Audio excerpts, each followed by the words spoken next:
வணக்கம் நேர்களே, நான் உங்கள் ஜோதிடர் மாரிமுத்துராஜ். நேர்களே, இப்போ திருமணத்துக்கு பொருத்தம் பார்க்குறோம் அப்படின்னா, திருமணம் பொருத்தங்க அப்படிங்கிறது இந்த 9 பொருத்தம் 10 பொருத்தம் பார்க்கறது அறவேக்காட்டு ஜோதிடர். அதெல்லாம் சும்மா மேலோட்டத்தில் ராசியின் அடிப்படையில் பார்த்து கூறிக்கிறது. இன்றைய காலச்சூழலில் திருமணங்கள் விவாகரத்தில் இருப்பதுக்கு காரணக்கர்த்தா பொருத்த பந்தத்தில் மேட்சிங்கில் விதி என்ன அதன் வாயிலாகத்தான் பார்த்து அமைக்கணும் வெளியே நம்ம காப்பாற்றுறோங்கிற அடிப்படையில் ஏதோ கூட்டுவாக்கில் பரிகாரம் சொல்கிறது. இந்த வாழைத்தார் அந்த வாழைத்தார் எத்தனை வாழைத்தார் விட்டாலும் 2ஆம் தரம் பிழைக்கணும்னாலும் அது ஆட்டோமேட்டிக்காக ஊடுருவிடும். அப்போ கிரக சஞ்சாரங்கள் எப்படி இருக்குது, ஜாதகத்தை நல்லா பார்க்க தெரிஞ்ச ஜோதிடர் இடத்துல போய் நம்ம பார்த்து அந்த ஸ்தான பலத்துக்கு ஏற்றத்தக்கவாறு அமைக்கணும். அது விதியின் வாயிலாக எப்படி இருக்குது, அதற்கு எப்படி சூட் பண்ணணும். உண்மையான ஜோதிடருக்கு அந்த நிலைப்பாடு நிச்சயமாக தெரியும். அது மாதிரி ஒரு பொருத்தம் பந்தம் பார்க்கும் பொழுது லக்னத்துக்கு 7ஆம் இடத்த அதிபதி எனி லக்னத்துக்கு 7 கூடின்னு ஒரு சில லக்னத்துக்கு கேந்திர தோஷத்துக்கு ஆட்படுவார். அந்த மாதிரி கேந்திர தோஷத்துக்கு ஆட்படுகிறாரா அல்லது 7 கூடின்னு வாங்கின நட்சத்திராதிபதி சாரநாதனோட பிடிச்சிருக்கா, அது ராசி கட்டத்திலையும் நவாம்ச கட்டத்திலையும் பார்க்கணும். சப்தம ஸ்தானத்தில் ஏதாவது 4 கிரகங்கள் 5 கிரகங்கள் விட்டுருக்கா, இந்த கூற்றுகளை பார்க்கணும். 7 வீழ்ச்சி அடைந்து 11 வலிமை பெறும் பொழுது நிச்சயமாக இளையதாரம் டெஃபினெட்லி வந்துடும். இதெல்லாம் நீங்கள் எந்த கோயிலில் உருண்டு திருண்டு சாமி கும்பிட்டாலும் சரி, எங்கே பூஜை புனஸ்காரம் பண்ணாலும் சரி, எழுதி வாங்கிட்டு வந்தாச்சா அதுக்கு தக்கவாறு தான் நடக்குமே வெளியே அதை மாற்றி நடப்பதே கிடையாது. அப்போ விதி பயன் என்ன, வினை பயன் என்ன? அப்போ ஒரு ஜாதகம் கண்ணோட்டமாக பார்க்கும்போது முன்னோட்டமாக இது முதல் தரத்துக்கு பழகுமா, தாம்பத்திய சுகம் எப்படி இருக்குது, 8ஆம் இடம் பெண்களுக்கு திருமாங்கல்ய ஸ்தானம், 8ஆம் இடம் கள்ள தொடர்புகளை உருவாக்கக்கூடிய ஸ்தானம், இந்த மாதிரி ஒவ்வொரு ஸ்தானத்துக்கு கிரகங்கள் எப்படி இருக்குது அதெல்லாம் பார்க்கும் பொழுதே அனுபவத்தில் இந்த பழுத்த பழம் பழுக்காத பழம்லாம் ஜோதிடங்கிற நிலையோடு பிறந்தால் அவர்களுக்கு இந்த கூற்றுகள் வகுத்து பார்க்கறதுக்கு அவர்களுக்கு நிச்சயமாக தெரியும். இன்றைய தினத்தில் நிறைய அறவேக்காடு ஜோசியர் தான் நிறைய ஊடுருவிட்டு இருக்காங்கன்னா, சும்மா காசு பணம் சம்பாதிக்கிறதுனால மட்டும் ஜோதிடர் ஆயிட முடியாது. அனுபவத்தில் ஒவ்வொரு ஸ்தான பலத்துக்கும் பார்க்கணும்.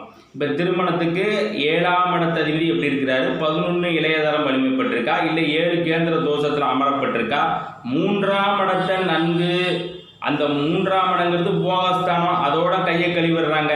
லக்னத்துக்கு 3ஆம் இடத்துக்கு அந்த தாம்பத்திய ஸ்தானாதிபதி என்ன கிரகமாக வருது, அந்த கிரகத்துக்கு நல்லோன் தீயோன் கலவைகள் எப்படி இருக்கு, நல்ல தாம்பத்திய சுகத்தோடு அந்யுன்யமாக குடும்பம் நடத்துவார்களா, இவர்கள் இல்லறம் நல்லறமாக விளங்குமா அப்படிங்கிறது அந்த 3ஆம் இடமும் 7ஆம் இடமும் நன்கு அமரப்பட்டு 11 மைனஸில் அமர்ந்து விட்டாலே இவர்களுக்கு திருமணம் தாங்க வாழ்க்கையில் சிறக்கடித்து பொருளாதாரத்தை பணத்தை சம்பாதிக்கிறவனா நல்ல வாழ்க்கை வாழ்ந்தான்னு கிடையவே கிடையாது. கணவன் மனைவி இருவர்கள் அந்யுன்யமாக பிரிவினை இல்லை, யார் வீட்டில் பிரச்சனை இல்லை, பிரச்சனை என்பது ரோட்டுக்கு வரக்கூடாது. அந்த அத்தியாயத்தில் ஒவ்வொரு ஸ்தான பலத்தை பார்க்கணும். இப்போ தனுசு லக்னத்துக்கு சனி போகாதிபதி ப்ளஸ் சந்திரன் ப்ளஸ் புதன் ப்ளஸ் செவ்வாய் இதெல்லாம் கிரகெல்லாம் கூடுனா சன்னியாச்சு. அவன் என்னதான் மனைவி எத்தனை மனைவி அடுத்தடுத்து கல்யாணம் பண்ணிக்கிட்டே இருந்தாலும் அவனுக்கு தங்காது. இல்லைன்னா இவனை சம்பிட்டு கொண்டு வெளிநாட்டுக்கு போக வச்சு அங்கேயே பிரிவினையிலேயே வாழ வைக்கும். இந்த மாதிரிலாம் சன்னியாசி ஜாதகத்தெல்லாம் மேட்சிங் பண்ணக்கூடாது. இதெல்லாம் 12 லக்னத்துக்கும் போகஸ்தானம் எப்படி இருந்தால் நல்ல தாம்பத்திய ஸ்தானமும் நல்ல அந்யுன்யமாகவும் குடும்பம் அமையும். போகஸ்தானம் ரொம்ப வீழ்ச்சி அடையும் பொழுது அது சன்னியாசியில் கழிவிடும். நம்மளாம் அதை பார்த்து மேட்சிங் பண்ணோம்னா எழுதப்பட்ட விதி என்னவோ தான் நடக்கும். அப்போ திருமணத்துக்கு பொருத்தத்துக்கு 7ஆம் இடம் எப்படி இருக்குது, 7ஆம் இடத்துல மைனஸ் விழுந்துருச்சு 11 இருக்குது வலிமை பெறுது அப்படின்னா இளையதரம் ஊடுடும். 7ஆம் இடம் வீழ்ச்சி அடையக்கூடாது. அதை நன்கு பார்க்கணும். அது பல ரூலில் இருக்குது. சும்மா மேலோட்டத்தில் ஒவ்வொரு லக்னத்துக்கும் ஏகப்பட்ட ரூல் சொல்லலாம். அதை பார்க்குறவங்க அந்த பார்வை 7க்கு ப்ளஸ் கிரகங்கள் எப்படி இருக்குது, 7ஆம் இடத்துக்கு எந்த கிரகத்தோட கூட இருக்குது, 7 நல்லா பியூட்டியாக அமர்ந்துட்டாலே 3ஆம் இடம் போகஸ்தானம் பியூட்டியாக அமர்ந்துடும். அப்புறம் 2 பேட்டர்ன் கிளிக் ஆகிடுது. 11 டவுனாக எடுத்துட்டோம், அடேங்கப்பா சூப்பர். 5ஆவது இடம் புத்திரஸ்தானம் கௌரவஸ்தானம். 5ல் ராகு கேது இருந்துட்டா உடனே குழந்தை பிறக்காதுன்னு சொல்லிடுவான் முட்டாப்பைய ஜோசியர். 5ஆம் இடத்துல ராகுவோ கேதுவோ அமரப்பட்டு நல்ல உத்தமமான குழந்தைகளும் பிறந்திருக்கு. 5ஆம் இடத்துக்கு கிரக சேர்க்கைகள் எப்படி இருக்கு, 5ஆம் இடத்துல ராகுவோ கேதுவோ அமரப்பட்டு 5 கூடியவன் ராகு கேதுவோட கூடப்பட்டு 5ஆம் இடத்துக்கு 6, 8, 12 குற்றவியல் மாறங்கள் தொடர்போடு நிச்சயமாக பெத்த குழந்தைக்கு மைனஸ் ஏற்பட்டுரும்.